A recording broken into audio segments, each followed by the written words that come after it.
All right, let's continue our work by examining a GPT partition entry.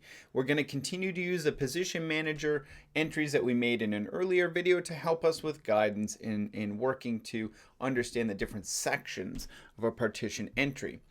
Now, we've already located in our partition GPT partition header that it starts at sector 2.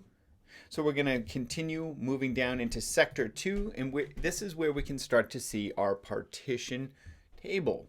Now, again, in an earlier video, we broke these down a little bit, and before the recording of this video, I broke down an additional partition table entry.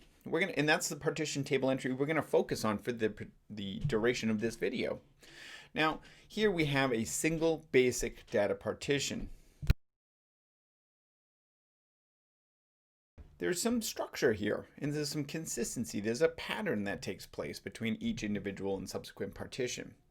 Focusing in on this partition here, this basic data partition, we can see that a 16-byte length is our partition type GUID. This is very similar to the MBR, where there's different types, NTFS, exFAT, FAT32, whatever the partition type happens to be, there is a partition type GUID that goes along with this. And there's a number of resources that are available, including in our book and online, that help describe the different types of partition type GUIDs that are recognizable and identifiable.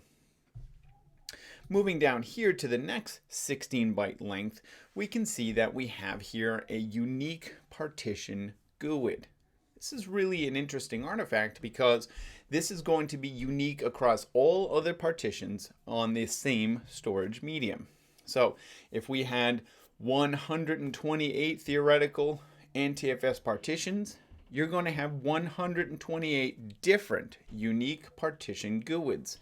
This can be helpful in some really deep dive analysis if you really have to pair up some data and where it was stored on a particular storage medium. And the unique partition GUID, again, is going to be unique across all partitions on the same storage medium.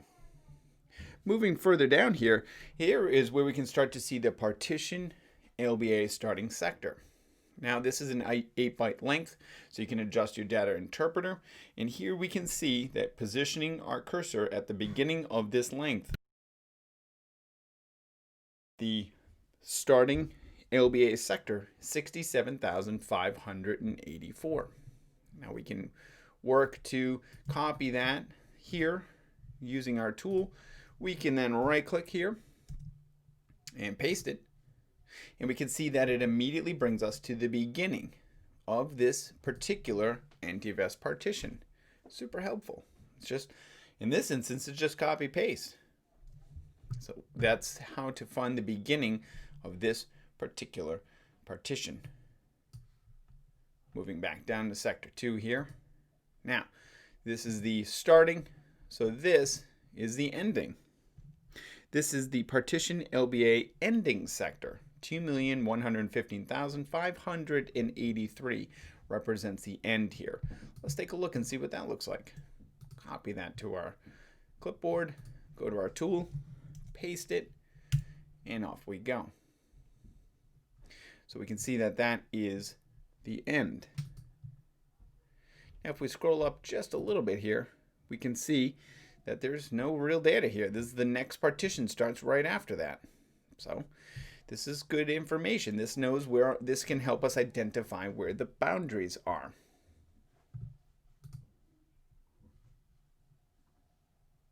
Let's scroll up here. So again, let's take a look quickly at our beginning, 67,584, and our starting.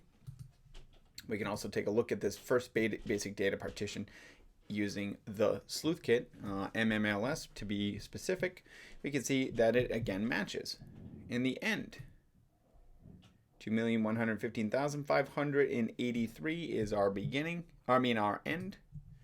Copy that to our clipboard. And it still remains consistent. That's the end, right up here. 582 is our end. So we can see that for a total length here of 2,048,000. That's the number of sectors that are present. So, scrolling up here just a little bit again to back to sector 2. The last component here is the partition name. In this case, there's nothing really unique here. There's nothing really unique. It's just basic data partition. That's the default name here. And it goes for a total length of 72 bytes. There can be a lot of different variables in here. You can also see that there's still some room to grow. There's some still additional information. So this is our first partition. And it would likely be that this is our first partition. This is a volume label. You wouldn't see this here in the partition name.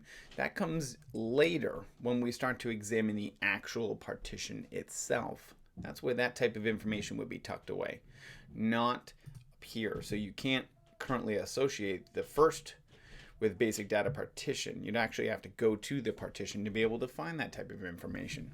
So again, we covered a lot of information here, but there's not that many components. We have our GUID, unique value, starting, ending, attribute flags if applicable, and our partition name. That's what comprises a single GUID partition table entry.